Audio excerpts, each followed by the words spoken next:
Matondo mingi na bano sa fam télévision etando ya bwania etando ya bosomi et matondo pe na nengwa bundu mopesi manaka ya fam télévision na kotikela ka biso relais ya mokolo lelo émission na bino analyse sportive et bandi émission o salama na tina ete ko betela ka bino masolo o elaki na sport pa na biso histoire ba chanjaka yango te histoire kotikela ka histoire yango komona de temps en temps to analyser ka biso na bino ensemble.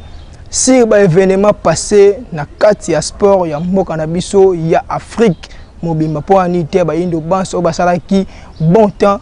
na kati ya loposo na biso ya boindo et matondo mingi wa to kopesa ba mbote pene ebele na bango mene so ngendela fo mkuzu kia mtana pana na Angola pamba te ko za na biso lelo za po ete bango ba salaki biso ba pesaki biso bwania mayele yango mon lelo to liboso na bino pona ko analyser na ba événement oyo neto bele to esaki bino na ba émission leki to zali bongo na cadre ya 50 ans 51 74 pambate 74 zaki ane moko e bougaki pays na biso esimba ki mboka na biso po ezalaki ane na biso ya gloire ane na biso ya bisengo kozonga na authenticité na biso kozonga na boindo wana na tango bongo ya époque ya président Mobutu nde azosa biso susu ba indo to zonga ki susu na mboka na biso na boyina na biso na bokoko na biso nde na moma wana na 4 pe ya sport na biso to salaki pe na bisengo to sepelaka na tango wana ngo lelo biso pe to trouva ki bon to mona ki ete sengo ezala pona to revenir li susu na ba histoire wana to pe su batu esengo ya tango wana 74 lelo 50 ans et tu beta kibino disula papa kile kile tuka tu beta la kibino yango tu beta ki solo ya combat du siècle et bunda maki na stade de 20 mai na 74 ezala ki bongo Ali contre George Foreman to monaki ndenge se déroula ki kasile to ko beta li solo pe ya grand champion o azala ki na tango wana papa na biso Shako Mamba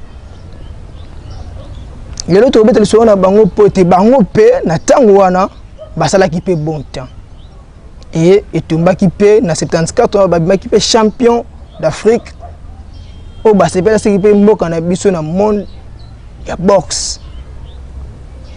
pote le boxe ya mboka na soza ko lala et ça suna effet suna makasi te kasi bango basala qui bon temps na kati ya mboka na biso na tango wana 74 et basala qui bongo deux fois champion d'Afrique na catégorie na bango ya ba moyen pour ça que bunda catégorie ya ba moyen et le to kobeta lisoro na bango to za penza na ba actualité te na mokolo lelo na plateau na biso awa to koti directement na lisoro na biso ya mboto kota pena na kati ya parcours na bango to kobeta na lo lengi bango ba zela ki mbotama na bango komo na bango bimba papa na biso Mamba Shako kombo na ezali Mamba Shako François azali fils ya papa George Mamba Shako et na maman Anne bango de babotaki bango et azali origine ya Maniema abotami bongo le 14 juin 1947 na kati ya Villa Kinshasa et azalaki bongo na libota ya bana 11 donc abotami na famille de 11 enfants et na kati ya 11 bana wana et azalaki na famille ba boxeur parce que libota na ngaki libota ya ba boxeur okomona ya na bango liboso abengaki Mamba Jupiter azaki pe grand boxeur na tango na mboka na biso et bango azali kutu formateur na bango et atangaki ba classe na ye et azali ko sala tango azo tanga akotaki pe na kati ya sport asemeja ki mingi ya sepela ki boko sala bongo boxe pamba te kutu azaki pe na baninga na bango moko bazalaka na bango et na commune ya Kinshasa et yepe kokola kotanga ye a se focaliser ki na kati ya boxe asala ki na ye boxe et abandi carrière na ya boxing na année 60 et pa bandi siko ya koti pena na kati ya boxe abandi ko yeko la boxe na année 60 et ndenge za la katango nyonso na parcours ya moto nyonso faut ko bana na se pour que likolo et na se bongo na amateur azaki d'abord boxeur amateur azali le premier boxeur africain abima champion d'Afrique na catégorie ya ba moyen premier boxeur na année 74 pambate azalaki na ba potentialité nyonso basi normal ko na kombo ya Dartilo bato ba yebi machine wana Dartilo ndenge betaka ba yebi lo lenge Dartilo betaka na vitesse na mbango no ba basi normal ke bongo parce que bande ko beta pe bato bongo soko tali ba komba na nyonso ya amateur na ba komba na bunda na tango azalaki amateur abundaki 21 combats et na kati ya 21 combats wana a gagné tous les 21 combats et 16 combats par KO et ko gagner combat par ba KO zara n'est pas donné à n'importe qui hein ko beta mutu kawa ko na terrain et ça l'a donné à n'importe qui et bango ba gagner 16 combats par KO et azali boxeur oyo na mabele ya Zaïre ba préciser pena bien apolate ba combat nyonso bunda na Zaïre apola yango te apola ba combat libanda ya Zaïre. Donc tous les combats bunda qui na kati ya mboka Zaïre à l'époque pour les autres communes RDC apola yango te ko pola ta combat moko te et ba bi anai ko sala ba geste lokola Ali. Donc il sautait comme Mohamed Ali azaki na ba geste lokola parce que azaki idole na ye et anolo batango nyonso ki ngana ozala lokola Mohamed Ali tanga kota ki boxe anolo batango nyonso ki ngai na ozala lokola Mohamed Ali na ono boxe lokola Mohamed Ali et asalaki exploit na kati ya sport ya mboka na biso na mambo etali boxe et kokoma na âge ya 28 ans et ayebongo kozwa contrat na ba manager moko ya mindele ba européen et na tango ezaki ba Turc nde ba imaki na kati ya Istanbul akende ko vanda pena kuna pa ya pasalaki sikoyo carrière na professionnelle parce que na 69 abandi 73 ayebongo ko koma professionnel tango akene Europe sikopo biso ba considérer biso bongo soko to sala championnat awa betaka bandet na babale karaté judo soko sala ngo awa na Afrique ndeti président la Congo ozali amateur alors ba ko compter professionnel soko bimi libanda mboko comme professionnel to ka to ba loko na ba pro au mona karaté ba bengisi ba loko ba bengisi ba pro ya salaki loko nanu amateur et na 73 ayeko koma professionnel à âge de 28 ans et tant abandi na carrière professionnelle na ye a perdaki premier combat na ye liboso ya français moko Robert Amoury ezaki bongo le 5 mai 1973 na 73 a perdre premier combat na ye ya professionnel pour abandi siko carrière professionnelle et premier combat na ye ezalaki bongo le 5 mai 73 à Pola Kiango devant un Français Robert Amoury et après quelques jours après avec Kibongo s'est remonté entraînement et à c'est ça qui fait arrêter à l'obaki te que na bandi lelo na bandi mbalamona bandi ko polate à pesa qui le sous là qui des meilleurs de lui et au c'est là que deuxième combat na bango le 19 mai 73 avec Bongo gagné devant un Algérien.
Okacha Boubaker. Et babundaka komba wana bundamaka bongo le 19 mai 73 nde abundaka komba wana. Et azalaki mutu asalaki ba sport makasi na kati ya box. Et kobunda et avec ce pour la troisième combat na bango kaka na 73 wana le 31 août 73 et pour la troisième combat à ce quoi pour les na allemand moko na kombo ya Echar Dadje et yes alaki pe boxer ya qualité boxer ya haut niveau nde pesaki ayeko pour la troisième combat na bango et ça là qui était après ba combat wana misatu apemaki mwa mukie et ayeko kota sikoyo na série de combats balobaki série de victoires o asalaki bongo 8 victoires consécutives na 8 combats a gagné tous les 8 combats du 1er au 29 mars 74. Donc abandaki le 1er octobre 73 ti le 29 mars 74 a gagné kaka 8 combats consécutifs et 8 victoires consécutives. Ce n'est pas donné à n'importe qui, Moutou à Bongo, et à peine qu'on a pro, à comme professionnel, et à ça là, 8 combats consécutifs. Banda, histoire ya Afrique et Banda Tilelo, et un Africain mon côté professionnel, à ça là, 8 combats consécutifs, à Polate, à gagner. Et ça, quand on peut pas m'embachako. Et baza mutu oyo bakoy ko négliger bango te baza mutu oyo to ko tika bango na ba oublier tité et to beta non parcours na bango après to ko ta siko pona ko analyser biso na bino ensemble et na kati ya parcours wana ya 8 combats et ko koma le 3 novembre 73 avec bongo kotia Gérard un français lisusu até KO. Et tous les 8 combats nous avons compté par Bétoile. Bétoile les a là, Moutoso gagné combat par KO, Bapé Sarah Bétoile au commis na performance ya likolo. Et parmi les 8 combats, on a gagné 4 combats par KO, 2 victoires qui par point à Betty et arbitrage Kati et Jigé point et PCA match a gagné. Et 3 combats qui compté na 3 étoiles. Ça là qui bon. Et tangu aebongo ko émerger et kobunda to ko mabongo le 10 avril 74 et série na ya ba victoire avec okatana devant un italien Domenico italien moko gagné après ko gagné 8 combats wana et le 10 avril de italien na ko gagné et parcours et katana qui mais et continue à qui et par après que pour la combat on a pour la qui on le 10 avril ndé avec ko za la sélectionné na 74 wana et puis on peut ça qui est suko qui a comme champion on est toujours ko beta lisolo lelo atala qui champion na 74 lelo 50 ans après et tant ko comme na 74 wana ba ko sélectionné hier na championnat moko pour natango ezaki no ba fédération ezalaki lokwa ba association ba fédération ndenge comme le lobo ezalaki no bongo de ba fédération ya boxing ya Afrique to ba ko sala championnat ba sala championnat et azaki sélectionné parmi ba bato ba bunda championnat wana papa na biso mamba chako pas azaki se retrouver na 4 nde abundaki komba wana et parcours ya championnat wana ayeko koma tina finale o ezalaki été devant Ghanéen Joe OK John OK nde ayeko gagné finale wana bundamaka un certain jeudi 6 août 74 nde babundaka komba wana na Ghana wana et ba komba ezali bakotela bino yango bokolanda yango bokomona lolenge papa na biso mamba chako abandai ko bunda na finale wana ba énergie nyonso lelo na mboka na biso lelo bon tout le baké boxeur ya ba niveau wana lelo na minute te moni bango na noté na minute boxeur ba niveau loka papa mamba chako un poids moyen et azaki na poids moyen mais na catégorie na ye asalaki parcours oyo a émotionné bato a émotionné monde pour monde entier talaki ye kokena bango Europe ezalaki ba manager ne ba ekoluka bango ne ba memaki na Europe bango moko te o te na be fort ya ye famille sangi te ba manager ba ekini koluka pe na ndako bazuye ba ke na ye pour azalaki boxeur moko ya kosala ba aventure te azwaki musala na ye au sérieux et ya komona ke tiko koma na ba niveau ya komaki champion d'Afrique devant un Ghana on a pas azalaki plusieurs fois champion du Ghana na mboka na bango azalaki boxeur ya taille mais apolaki devant papa na biso Mamba Shako to yi bango papa parce que tango bango basalaki batango wana ba moment wana ba poko so salaki te mais to beta li solo pamba te pa na biso to ko effacer li solo kaka bongo te to zonga li solo bo zonga so na ba mémoire bon revivre sur cette époque wana le lenge zalaki le lenge kanele kanaki na kati ya box ya mboka na biso komona ndeko na biso moyindo donc na so congolais zaïro na tango wana azalaki ko émerger et azala 2 fois champion d'Afrique na catégorie na ba moyen et après ko gagner combat wana ya finale oyo comme ça ki bango champion d'Afrique na catégorie ya ba moyen et ayoko bunda su kuma moko bunda maki le 30 octobre pardon 74 on est là qui mukolo oyo combat ya Mohamed Ali na vraiment ezalaki yepe bandoko bunda combat et tant Mohamed Ali ba bunda awa yepe so bunda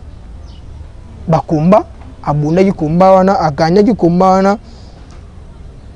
et après qu'on gagne combat wana le 30 octobre ayoko sala sous série il y a 11 combats sans défaite tala ba parcours a sali 8 combats sans défaite. A eu ce parcours, il y a 11 combats consécutifs sans défaite à pour la rater. Et à Zalaki, Moutimora Salaki ba exploit, il y a makasi, nakati, il y a sport, il y a mboka na biso. Et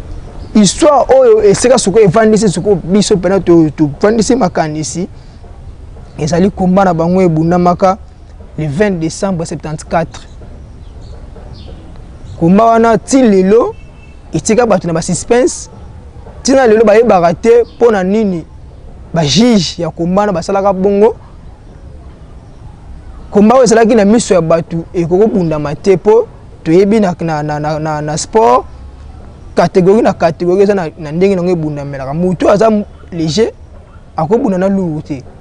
muto aza lourd akobunda na moyen te ezaka bongo déterminé donc moyen obundaka na moyen léger obundaka na léger poids lourd obundaka na poids lourd siko awa na kaya papa na biso Mamba Shako comment est-ce que le contraire ay ko tia bango combat na malien moko azalaki na plus de poids par rapport ya papa na biso Mamba Shako yazaki ko peser 79 à 90 kg et tandis que papa na biso Mamba Shako ando ko peser 63 à 73 kg. Donc na kota déjà boye na ba poids na bango et ko bunda mateko sala mateke poids moyen abunda na mutaza na poids déjà ya ba 1000 lourds. Donc impossible mais fédération itaki bango bunda komba wana et kota la komba wana ezali komba moko ezalaki catastrophe komba moko ezalaki truqué et na komona na lelo yo tricage ya bongo et bana déjà kala donc na batango déjà a dans 74 de tricage qui komona komba wana bato banyoso bato mona bato tu batala komba wana balobi muta gagner ezali papa Mamba parce que a beta boxeur wana ya kondima te ndazaki na ba poids muke par rapport na ye a beta ye ya kondima te mais ba juge ba pesa victoire et pas ya malien wana o to mona pe calamité salamaki na ndeko na biso Nganu auto kubuda na Furi et Nganu a beta Furi mais ba pesa Furi victoire o mona ki na batu nyoso ke muta gagner kometa Nganu et salamaki pe na tango wana bongo na papa so Mamba Shako et tout le monde a gagné qui na kata terrain injustice ni jamais vu na kati ya boxe na kati ya combat de boxe omona ke mutu moko aza na poids ya muke abeta mutu aza na poids élevé par rapport na ye et injustice wana esalamaki tina moya lelo oyo bato bayebaka te pourquoi esalamela bongo, pourquoi bakenelaki na yango bongo, pourquoi bandimaki combat ya bongo. Et wana ezali ba question oyo etunama epai ya bato tina moya lelo oyo ezanga biyano lolenge pe batunaka lelo ke Nganou a gagné Fourie mais lolenge kani bapesa Fourie victoire moto akoisi 3 fois na ring et ba point moani ke to côté ba coup ezo kota bapesi défaite oyo akoti ba coup ebele bapesi victoire et esalaki mama na Sengo esalaki abepe kati na bato misu bamona ke te injustice ezali makasi na kati ya fédération ya boxe ya Afrique et na tango wana ba injustice wana tina moya lelo eza kolanda to mona ki yango pe na boxer na biso moko alika maître Botumbe abunda komba azobeta kuta zona choc na liso to senga kutu ke bakata kwa mais arbitre boy ko kata komba a consina komba wana eti na ndeko ayeko kozwa pan na liso pour que mabele kaki mingi injustice le kaki mingi na kati ya komba yango. Alors babiloko ya boye komona parcours ya mutu ya boye papa na biso mamba chako e lelo azali irreconnu na kati ya mboka na biso. Potobi irreconnu parce que bato bayebi kombo wana bazali, bato bayebi kombo ya papa mamba chako bazali, mais aza irreconnu par rapport au gouvernement congolais. Lelo oyo ba boxer wana loka papa mamba chako baza bato oyo bakotika bango, baza bato oyo bakopesa bango ba jeune ba encadré po azalaka pe entraîneur ya équipe de boxe na ba ne coulé kasi pour ni balongola ki bango pour ni bapesa ki bango fédération bimba te akamba parce que basana ba matière basana balolenge ko lakisa ba bilenge ya lelo ke ta na boxe basala ka buta na boxe bakendaka nango boy pour azalaki mutu azalaki balobasaki simple asa simple azalaka bien na bato nyonso ba témoignage na bango ezali bokomona ba témoignage na bango tukotela bino bango bokomona témoignage ya ba camarades na ye. Les gens ne lui donnaient pas, disons pratiquement les Italiens ne lui donnaient pas, disons, la chance de gagner ce combat. Et nous, on était vraiment, on croyait pas que Mamba pouvait gagner ce monsieur.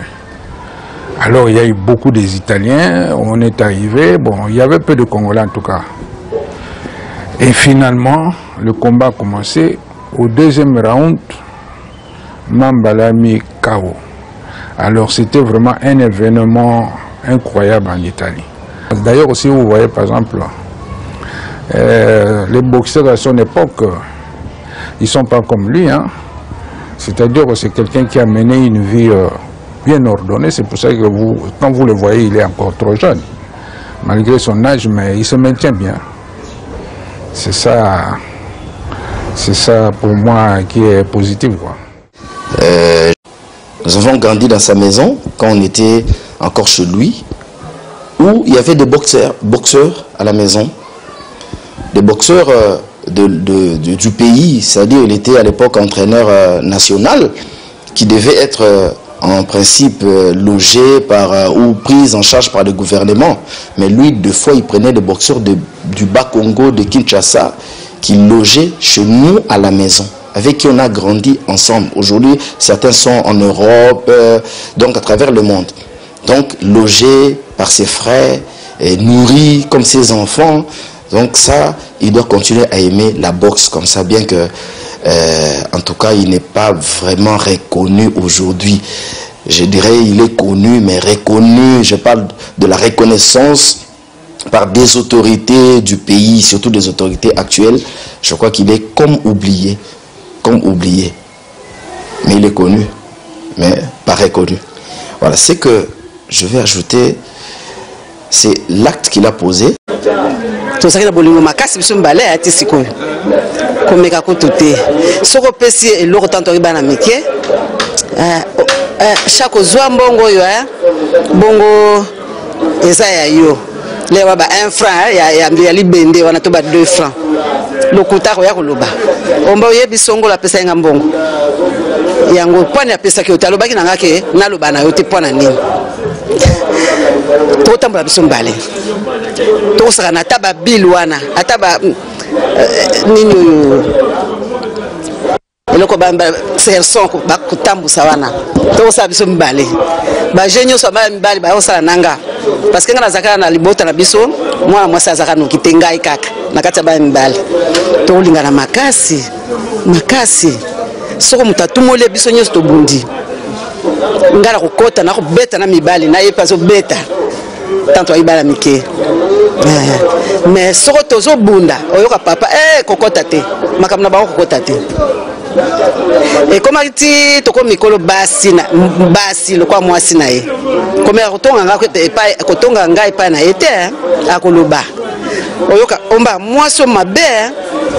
na butu na lalita tongi yo penza mwa ete. Tolingana ka mingi. Vraiment tolingana mingi. Nalingaka mingi, yepa lingaka mingi, nalingaka bana mingi, yepa lingaka bana mingi. Totambo ane bele, oyiba konza kala. Lewa Sakombi inongo lewa zaka ministre ya information lewa pe Bula Mandungu azaka ministre ya information baso tikanga te baso mwa lokwa ondirenga na pouvoir moko po na ye or que rien tozo ke na e ba box partout azo kende na ngai nde lokwa wana sepeli mingi na pesi bino pe merci soki bozo ko reconnaître oyo ya sala lokumu wana na mboka oyo nde loko fenza Swahili ana yuwa kabisa na mimi na yuwa ayo namwambia kila siku ni pasa yangu kabisa tuko kabisa ni pasa ya kuro tunapendanaka sana namwambia kila siku inafaa kuwa na roka bambi juu jamaa iko kabambi onjo nabakia sa baba yetu inafaa kuwa na patience inafaa kuwa na roho mzuri roho kabambi juu utaweza kubeba uweze kubeba familia yako na kunjia baendesha kunjia mzuri camarade na ye pe ya mwana na ye na ndeko na ye mwasa ko témoigner pour na ndeko na ye bokomona ba témoignage wana et tout pe sa statistique na bango na mwa lombango parce que émission le ezali kaka pona kobeta parcours na bango et lolenge kani basalelaki parcours na bango na kati ya monde ya boxe kobana na pays tili banda ya mboka et statistique na bango na amateur abunda 21 combats et a gagné tous les 21 combats, 0 défaite et 16 combats par KO. Et na professionnalisme abunda 25 combats où a gagné 18 combats et a gagné 13 combats par KO en tant que professionnel et a poli 6 combats à sali nil moko. Et palmarès na bango a sali côté 8e na classement mondial na poids moyen na 74. Bakota qui est 8e na monde et na azalaki bongo champion de Kinshasa, champion d'Isaïe, plusieurs fois champion d'Isaïe et 2 fois champion d'Afrique 74 à 76 et de 76 à 77 et une fois vice-champion d'Afrique. Pambate à Polaka combat wana otolobi il y a le 20 décembre 74 il y a ba Milou azalaki ne moyen mais abunda ki na Milou à Polaka combat wana par injustice et na lelo oyo papa na biso mamba chaque to beti biso na bango pambate bazali pe moto balekana ki na bon temps to komaki pe na tango ya gloire na biso na série wana o to zonga ki bongo na authenticité na biso lelo 50 ans après ya moment to beti biso na bango lelo ezalaki kaka ke to beta moi parcours na bango lolenge kani basalela ki makambo e na be biso ya koya to ko expliquer sikoyo le lenge kani esengeli na biso to sala pona boxe ya mboka na biso ekende bongo liboso pona ni to fongola mon Congo sport na biso efonga malolenge fomukusu kyambo nzana pa na ngola basenga ka yango to fongola Congo sport to libérer Congo sport pona ba gloire na biso zonga et beaucoup mona yango ndeke zongi ke landana tokozala jamais décis soki tozongisi kaka bamaye oyo esengamaka kati na biso na sport ya mboka na biso e ya lelo ezalaki bongo esengo te bezali ngunga etala esika tobindi suka ya manaka na biso ya mokoma lelo e tozongisi bongo matondo mingi pena na équipe technique etongi biso mokona lelo tomoni bongo tata mbala matadila bazalaki wana nsima ya caméra elongo na DT Kwaku et na montage tomoni bongo tata na biso superlatif et sans oublier kumunga la 9 lumière na régie finale kuna tomoni bandoko ndombele bazalaki na rédaction mokoma lelo noko tambikoka et tokobosa na tende na biso journaliste Ninganga Mekangu et bazalaki wana elongo na biso pe basistaki biso na émission mokoma lelo tata nganga et mbote mingi na bino kilandi mambo takala kilandi matanga kilandi musiku bino banso to pesi bino mbote et vous n'avez jamais décidé et vous avez toujours scotché dans cadre de télévision ba programme ya kitoko et to kuteni biso na bino na émission ezali koya et puis to kubeta siko to expliquer le lenge kan esengele soko sala pour na été to fongola sport ya mboka na biso ciao to kuteni mbala ya sima.